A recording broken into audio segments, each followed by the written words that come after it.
Hey guys, the lighting in this room is a little bit funky right now. I look green and I really have nothing to say for myself, so I'm sorry that I look so weird.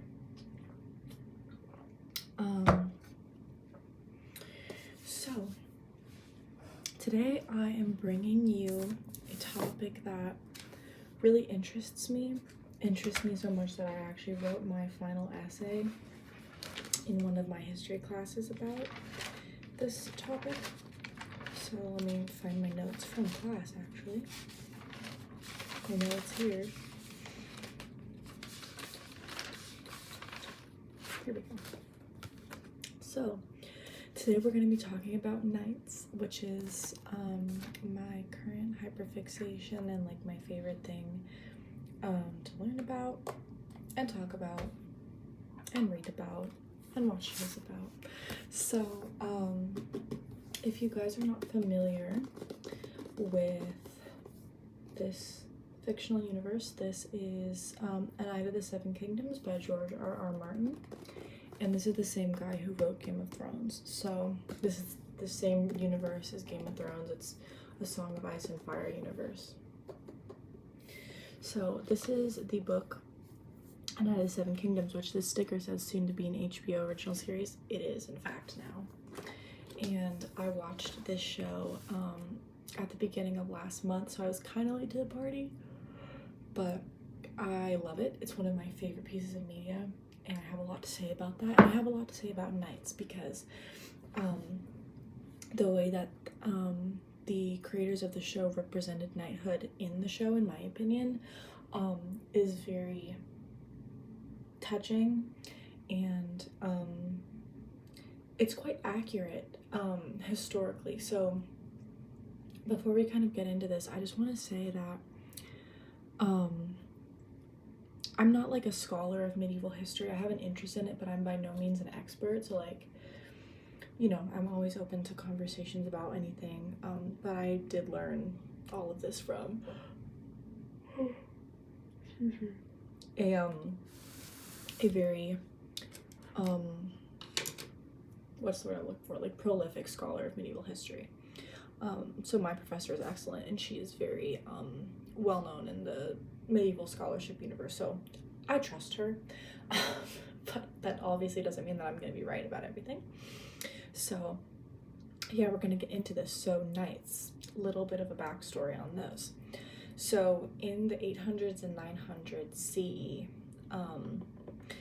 there was kind of no centralized government in Western Europe. It was a lot of like little kingdoms led by like counts, dukes, princes, because that area had all been united under an empire, the Carolingian Empire, and then when that split apart, they just kind of like never recovered and became centralized again. So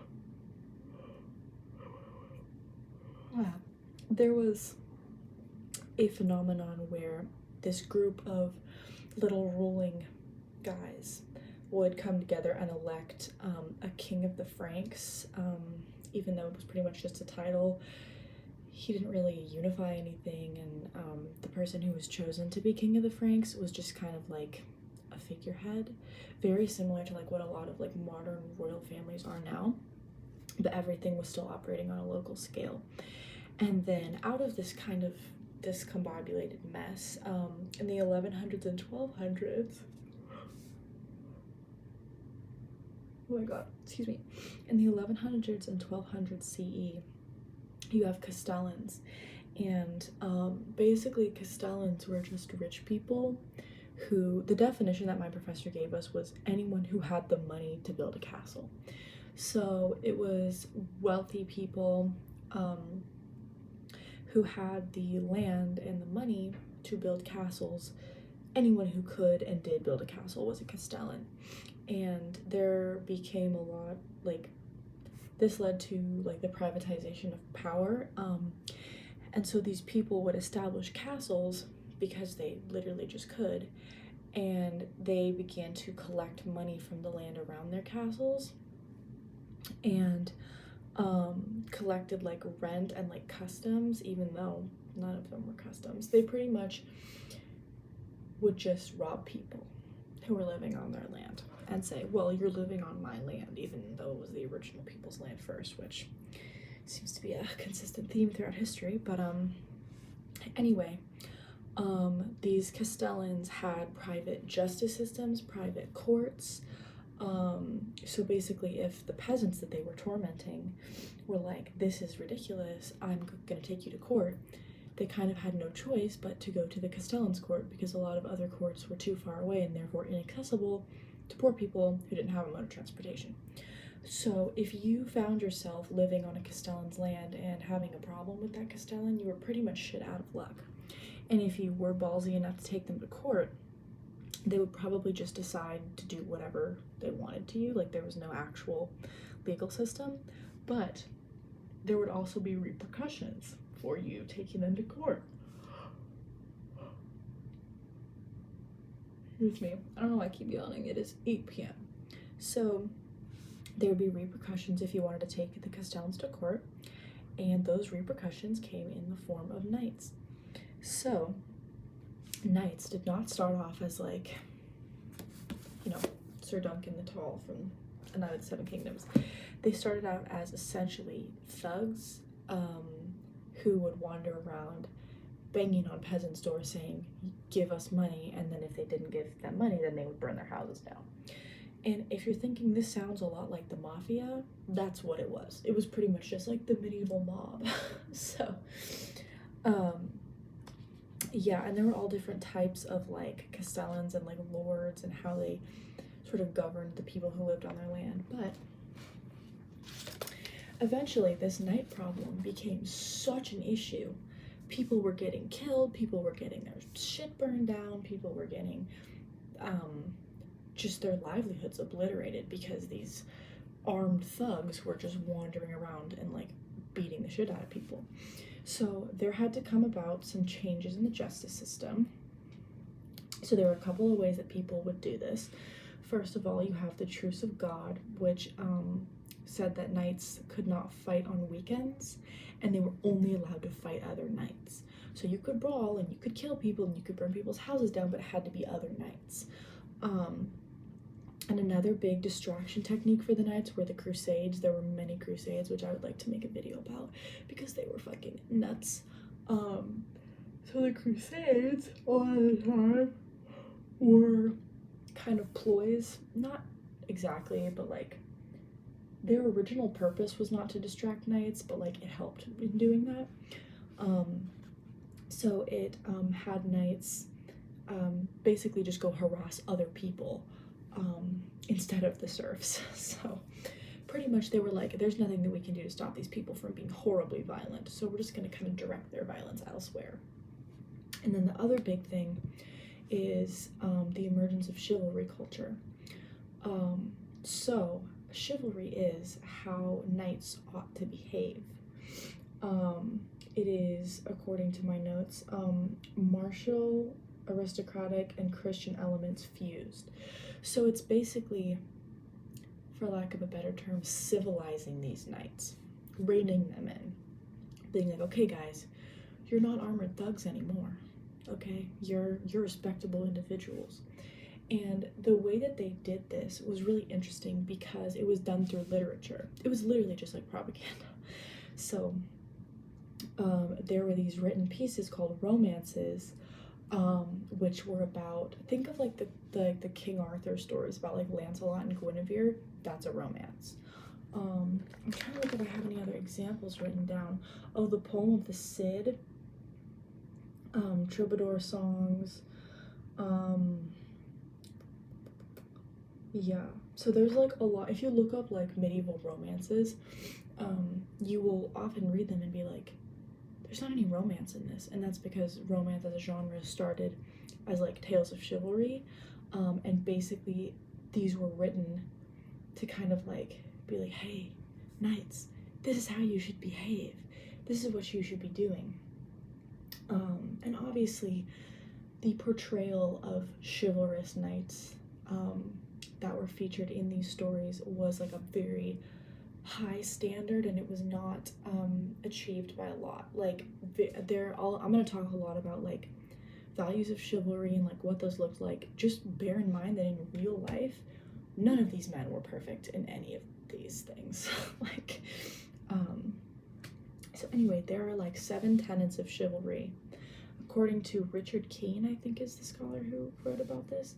So there's 7 elements of chivalry. So we've got prowess, loyalty, largesse, courtesy, frankness, piety, and justice.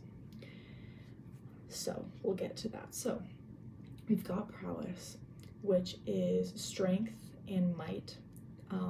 This is mostly in like physical feats or battle, and this would have been determined by other more experienced knights or whatever lord you're serving. Loyalty, obviously loyalty to whoever you're serving. Largesse is generosity, and it's judged by the vassals, or it's judged by the people that you help. Courtesy is good behavior at court and around women. Courtesy toward women was a very big deal. Was it actually practiced? You know. And this specific quality of chivalry was judged by ladies. So if you were talking to a woman and she's like, you're not a courteous knight, you're not a courteous knight, because women were the ones who would judge that. Then we've got frankness, which is my personal favorite of these, and it's the part of chivalry that interests me the most because I think it's very unique. So, excuse me. So frankness in this context is honesty, but it's also showing your true self and your emotions. And there's kind of a trope within like romance literature where a knight will go through something terrible and he'll start like sobbing and he'll like fall to the floor and he's like so upset, or he'll get angry and he'll like, you know, storm around and he'll rage and he'll break things, or if he's afraid he'll say, I'm afraid, you know. Like there's a lot of verbally expressing what these characters are feeling in the story, not just in their head but out loud. And that was very important because the whole thought process was, well, if you're showing this emotion and you're a good and chivalrous knight, then your feelings must be valid. It's kind of it's like a, I don't know if a catch-22 is like the right way to describe that, but like you're a courteous knight, and so therefore everything that you express is chivalrous, and that makes you more chivalrous. Does that make sense? I don't know how to describe that. So I think that that's very interesting because I feel like a lot of what like modern masculinity is draws on ideas of knighthood. Also, there's something in my eye, so I'm sorry if you see me continuously like rubbing my eye. There's something in there. So I feel like I'm yelling. Oh my god. So yeah, frankness is very interesting because I feel like modern masculinity borrows a lot from like chivalry culture, or like what we think chivalry culture was. And this is obviously like showing your emotions besides anger is not a common trait that men are allowed to do.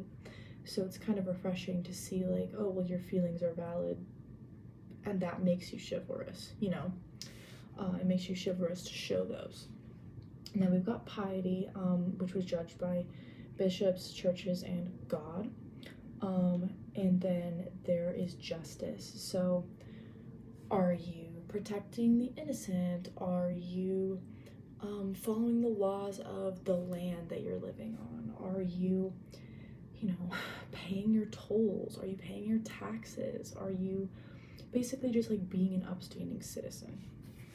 So that was the culture that was kind of pushed forward in the 11 and 1200s to kind of mellow out the mafia-ness of it all, essentially. But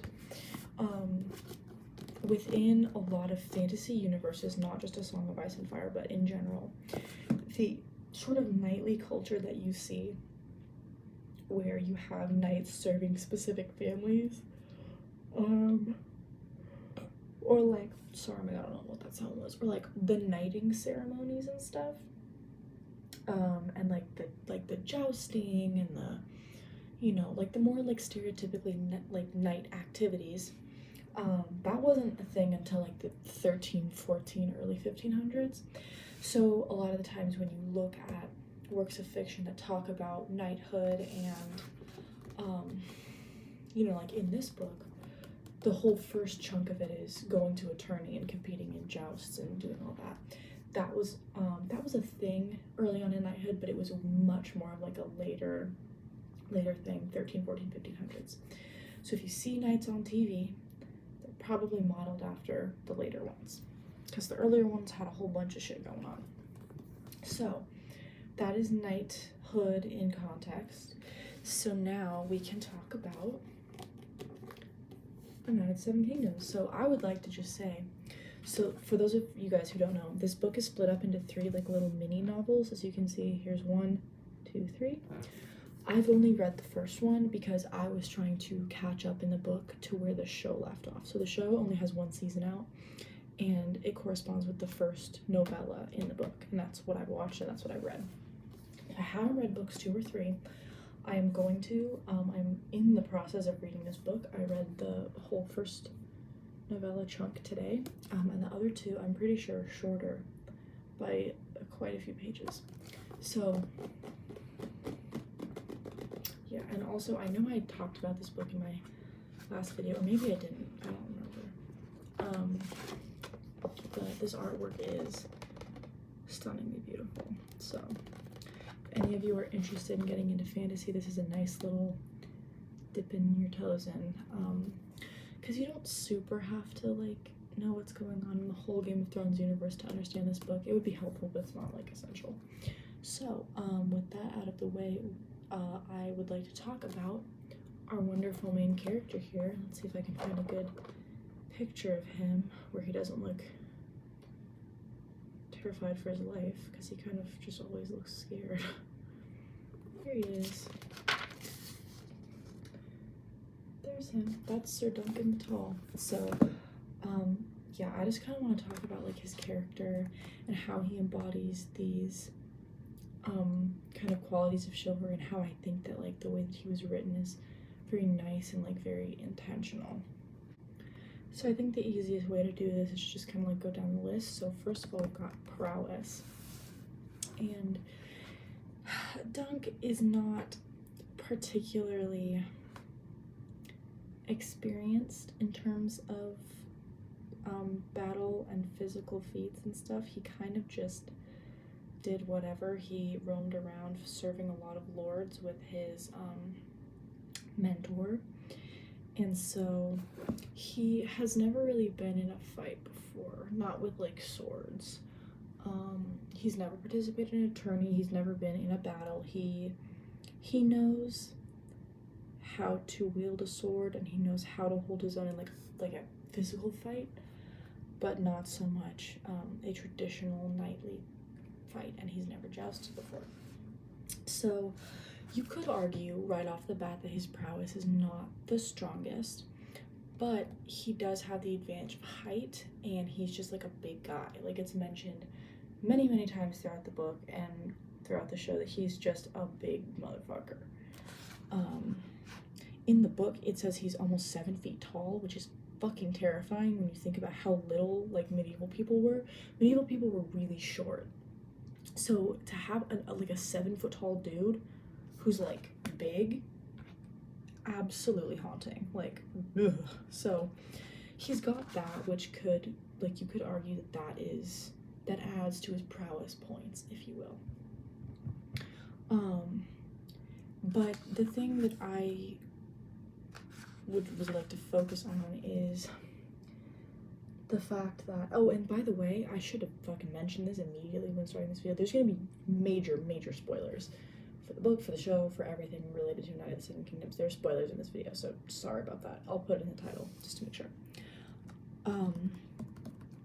But during the trial of 7, which basically he attacked a prince because the prince was a douchebag, and the prince was like, well, let's have a trial of 7, and it's gonna be 7 of my men and 7 of your men, and we're gonna fight, and whoever dies is guilty. So there you go, Westerosi justice for you there. But so when he does this sort of, when he participates in this trial, which is not really his choice, he just kind of has to, he immediately gets his ass whooped. He gets his ass beat. He falls down, he gets stabbed, he gets like hit in the head with a mace.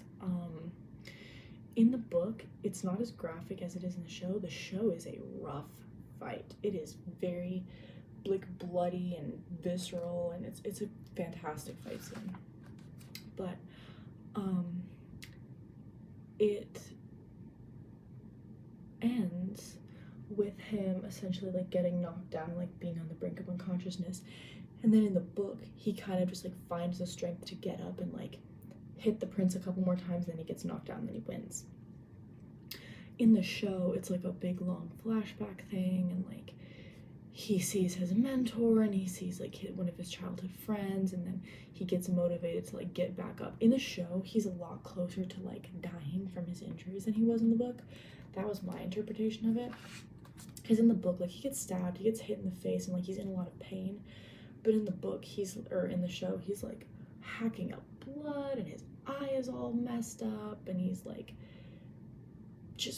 he's just a hot mess pretty much. So eventually he does win, and then he goes on later. Again, I'm not like 100% familiar with the lore outside of this first part, but he goes on to have like a lot of success. He serves in like the Royal Guard, the King's Guard, and he like journeys around a lot, and he has a lot of success with like battles and stuff and fighting. So prowess for you there.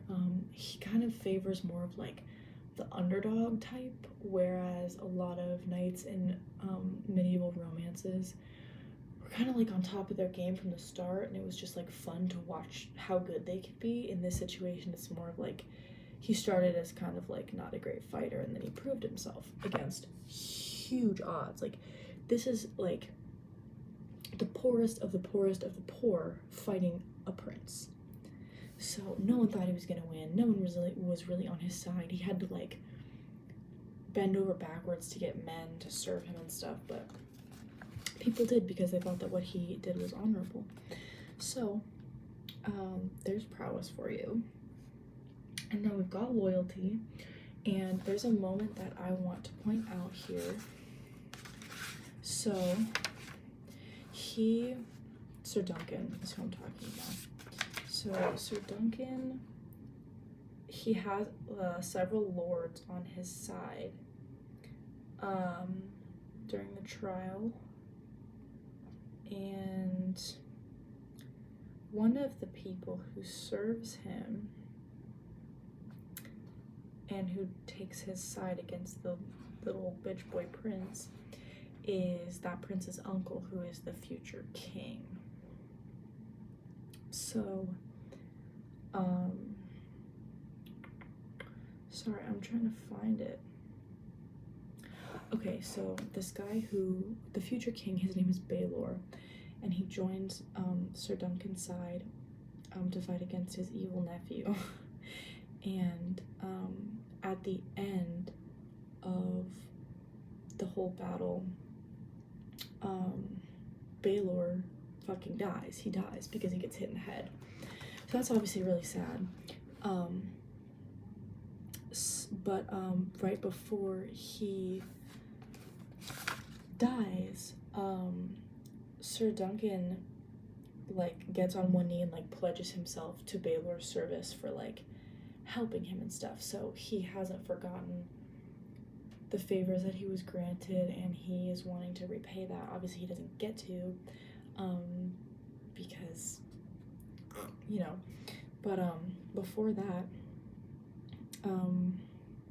he keeps saying like, I'm your man, and that's an actual like vow of fealty that vassals would make to their lords in medieval times. So like if you were a vassal and you were going to like swear your loyalty to your lord, you'd say, my lord, I'm your man. So that was really cool to see that like little historical thing sprinkled in there of I'm your man. And so he says like, yes, I'll serve you because of what you did for me, and then Baelor dies. So that's unfortunate. But Duncan continues to serve the royal family because his squire is a prince too. So he kind of never forgets the favor that was done for him, and he joins the King's Guard later to protect the king who comes to power. And he is just a very loyal person. He's loyal to his mentor when he first gets to the tourney, where he spends the entire duration of the show and the first part of the book. He needs someone to vouch for him to enter because he's like a nobody and like no one knows who he is and he doesn't have a name. So he kind of goes around and asks different lords to vouch for him because his mentor helped them a lot. So he'd be like, oh, my mentor, Sir Arlen, he helped your father in this battle. Oh, my mentor, Sir Arlen, he served your family for this many years. And these lords are just continuously shitting on him and his dead mentor.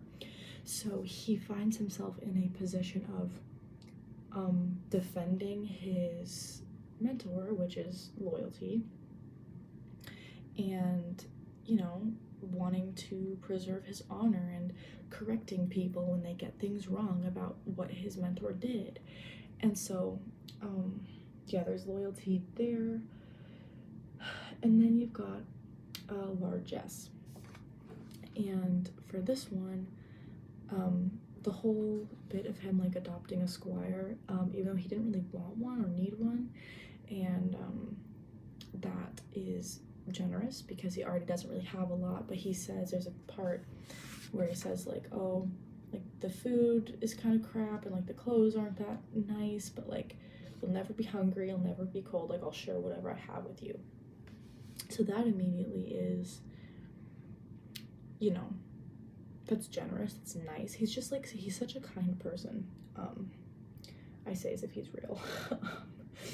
So then we've got courtesy, and this is one of my favorite parts of the show, and I could make a whole separate video about the casting and how incredible it was. And now that I've read the book, I agree even more. I don't think anyone could have done this role like Peter Claffey did. I think he was the best possible person ever. And this dude showed up out of nowhere. I had never seen this guy ever before. I'd never heard of him. I'd never seen anything with him in it. He just spawned, and he is incredible. And apparently he also played rugby, which is, I feel like, the most, he's Irish, I think. It's like a very, very Irish thing to do, I think. So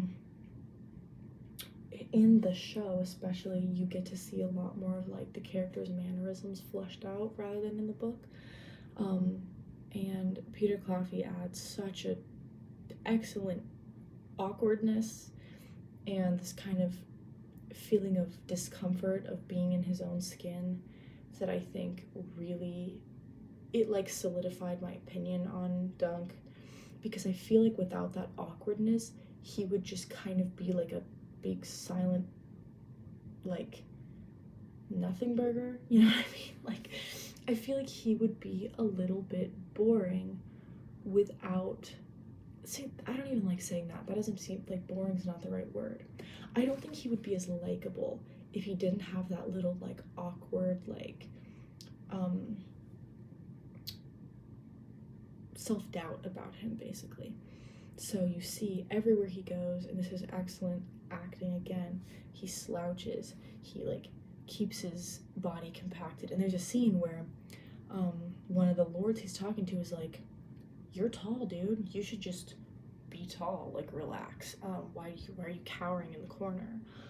So I thought that was very interesting, because after that you notice how much he's slouching and how much he's trying to compress himself down, and these little mannerisms are so effective in painting the picture of a guy who knows he doesn't really fit in with all these rich people, knows he kind of has nothing to add to this environment, but he's there anyway.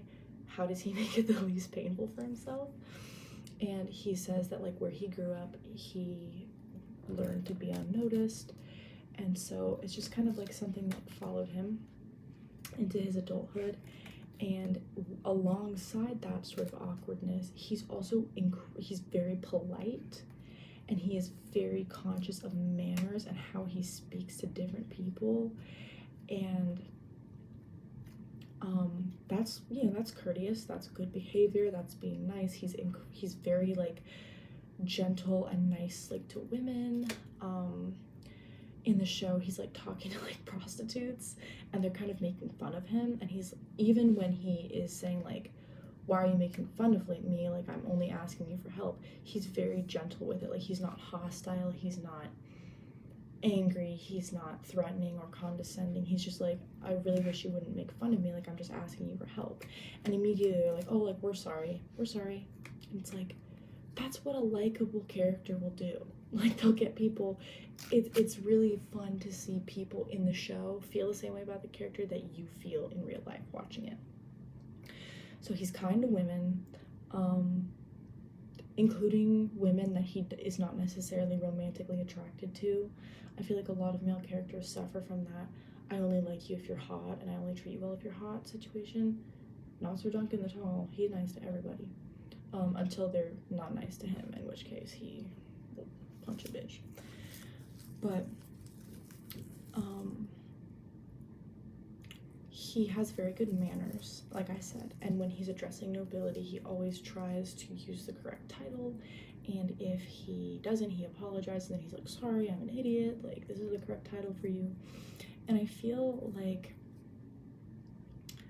this, again, it's a great dialogue choice, because it shows kind of the juxtaposition of where he came from and where he is now. So when he's talking to people less formally, you know, he uses different mannerisms than when he's talking to a lord or a prince. And these phrases of formality that he uses almost feel alien coming out of him. It definitely feels like he's just reciting lines. And I think that is such a great bit of acting, because it's hard enough to deliver a line in a way that makes it sound natural, but when you deliver a line in a way that purposefully makes it seem unnatural and weird coming out of a character, so that you can establish like this is weird for him, he's not used to this but he's doing his best, it's so impressive. Like I am such a glazer of this show. And the fact that they took stuff word for word from the book is so crazy to me. So there we go. We've got courtesy, frankness. Oh boy. Dunk pretty much, he's not the most open of books. He's kind of a little bit more quiet and a little bit more reserved. But again, that's kind of just his personality, because he's not really sure what he's allowed to say. But one thing that I really want to point out is at the beginning, the very, very beginning of the story, when his mentor dies. In the show, it's raining. I think in both the book and the show it's raining. These scenes are pretty much like one for one. Like there was not much change at all. So his mentor dies, and he has to like pick him up and put him in the grave and bury him. Like he's burying his, essentially like his father figure. And he is very obviously sad, and he doesn't, you know, try to like be like stoic about it. Like he fully cries. Like in the show, he's like sobbing. And he expresses regret for not knowing exactly the right things to say to like lay him to rest. So he kind of just like reminisces on memories and like shows appreciation for what he did for him throughout his life. And like it wasn't like the formal or correct way to sort of pay your respects at a funeral, but for Duncan that's like the best he could do. And again, this whole thing is just Guy trying his best, and it makes it so much more likable and personable to see someone expressing regret for not knowing what to do but still continuing to try anyway. So he's crying, obviously he's showing his emotion, he's not trying to like hide it away or pretend it didn't happen. And he says, I wish you didn't die, sir. And I feel like that's a very, like, it's a very simple line, but I feel like a lot of people feel that way when loved ones die. Like, what do you, like, I wish you weren't dead. I wish you were still alive. And I, oddly enough, like, I feel like we don't hear that said a lot. So just, you know, to see a male character being vulnerable like that, showing his emotions and just saying such a simple thing, like, I wish you didn't die, is very touching and it's very impactful. And I feel like from that very beginning scene, I was like, oh, I'm hooked. Because he, like, the way that Sir Duncan is played, he feels like a human being. He feels like, he just feels like a real person. And that's so, I feel like that's getting more and more rare, to find actors who can just breathe such life into a character and to take an already lovable, like, underdog from the book and turn him into, like, something even more real. Obviously not just because you're seeing him in a different medium than the book, but like just the way that he acts is so impressive, dude. I don't, like I said, I'm a Glazer till the day I die. I think Peter Claffey was an amazing choice. I don't know where this motherfucker came from. I hope he never leaves. All the acting in the show and all the casting is so great. Anyway, moving down the list because this video is getting long. Piety. This one, I feel like religion is not as big a part of this universe as it was obviously like for like real medieval people, duh. But like the trial that he goes on is like a trial of the seven, and there's 7 gods, so it's like it's kind of based around religion. I'm not really gonna like discuss that because I feel like it's not really comparable to real life religion, you know what I mean, obviously. But like there is a religious aspect to the trial that he does, and he makes, you know, a couple references of like, oh, like if the gods are good, they'll spare my life, so there's that, and then they did. And there's a scene at the end where he's talking to, so Baelor is the guy who fought for him and who got maced to the head and died. And then so Duncan is talking to his son at Baelor's funeral, and his son is like, oh, why would the gods take him and leave you? And then Duncan's like, I don't know, I wondered the same. So there is that kind of feel of guilt of like, why was my life so important that like the gods chose me, you know what I mean? And in the show they touch on this a lot more than they do in the book. Like in the show he expresses a lot more guilt about like just bringing misery to the people that he cares about, and obviously there's some trauma there, losing father figures because his mentor died, and then this guy who vouched for him, who's like an older guy, died. And so it very much feels like every, you know, leadership figure I have in my life, you know, and so it's just kind of, it's very sad to see such like a kind and caring character just kind of get shit on all the time, and then to then blame themselves over that. It's very sad. But yeah, there's definitely a sense of piety. Like he believes in the gods, he, you know, relies on them to move his life around. So again, not really comparable to medieval religion, which was a whole other thing. Anyway, finally we've got justice. So obviously there's justice in terms of the trial and him winning, but you could argue that that's not really up to justice, that's just who has the better people on their team. And for Duncan, he just, I don't want to say he got lucky because that's kind of discrediting him, but like he got pretty lucky, and he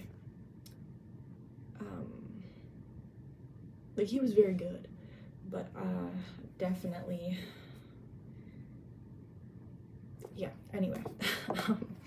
So justice, the whole reason that he got himself in this situation here is because the evil little bitch boy prince was tormenting a girl because she was making a puppet show of a dragon being killed, and the prince, his family's sigil is a dragon, and he was like, you're committing treason because you're killing a dragon. So he jumps up on stage and proceeds to rip off one of her fingers. And then Duncan Squire goes and gets him and says, oh, he's hurting her, like, you have to come quick, help the puppet girl. He wastes 0 time. He runs in there, he punches the prince in the face, and then he like kicks him in the stomach and like breaks a bunch of his teeth. And so he's imprisoned, and they were gonna like cut off his hand, and then he's like, I want to trial by combat. And the prince, evil bitch boy prince, is like, no, I want to trial as 7. So that's how he got himself in that situation. And when I was talking about justice earlier, I said that it revolves around the defense of like the innocent and the poor and women and children, and that's what he was doing. And he got punished for it pretty bad. Even though he didn't die in the trial, he got fucked up. His injuries were really bad. The heir to the throne got maced in the head and died, and like 3 other people, more than 3, like almost 10 other people were killed during the trial. So, you know, even if he lived, there was a lot of loss there. And he, I think in the show, I don't remember exactly, he briefly was like, you know, was it worth it? So, you know, justice in that situation in this story is complicated because there's both presence of it and how Dunk reacted in that situation and how he chose to like follow his vows of being a knight and do the honorable thing, even if it meant him probably getting punished or killed for beating up a prince. But there's also an absence of justice in the way that like this whole thing was carried out, and how Dunk is at a disadvantage from the get-go. So like he's never gonna get like the justice that he actually deserves, and neither is the puppet girl, because she's a poor woman and she doesn't have like a noble house or family or anything. And so she's never gonna get the justice that she deserves for having her fucking finger ripped off. And Dunk did not get the justice he deserved because it wasn't really a fair trial. He got lucky in the sense that people were like prepared to rally around him, but you know, a prince is gonna have a lot more likelihood of getting people on his side than just a random dude. So I think that's kind of interesting, but ultimately Duncan is like, he stands for justice. Like that's what he wants to exemplify, that's what he wants to preserve. So it's not even so much like about the hand he was dealt, it's about how he continues to protect the innocent and serve people even while being dealt those crappy odds. So that's the list of chivalry stuff. I'm curious to know what you guys think about the show, the book, anything about Knight of the Seven Kingdoms. It's my favorite Game of Thrones thing so far, and I'm super excited to read the rest of this book. And again, I just want to reiterate how interesting it is and how fun it is that so many of these knightly traits that were like historically, you know, captured across centuries of literature and, you know, fiction are still being kind of like perpetuated. And I wonder how much of that was intentional and how much of that was just how Dunk's character ended up being. And honestly, if that was just an accident, I find that pretty impressive and just further proof that Dunk is just a pretty cool guy. One of the few actually morally good people in the universe, I think. And like, that's not really a high bar, but like, here's the bar and he clears it, you know? At least in terms of the show. I view the books and the shows as 2 very different entities because a lot of the characterization is really different. Dunk's is pretty consistent. There's a couple little things that I was like, that's different. For the most part, it's pretty close. So that's a lot of yapping. But I hope that it was somewhat interesting to you, and if it wasn't, I hope that you got bored enough to maybe get some sleep. But anyways, yeah, that's my night ramble, and if y'all want to see anything else specific, let me know. But this was a video that I've been wanting to do for a long time, so I hope I was coherent, and I hope that you learned something. And yeah, see you guys.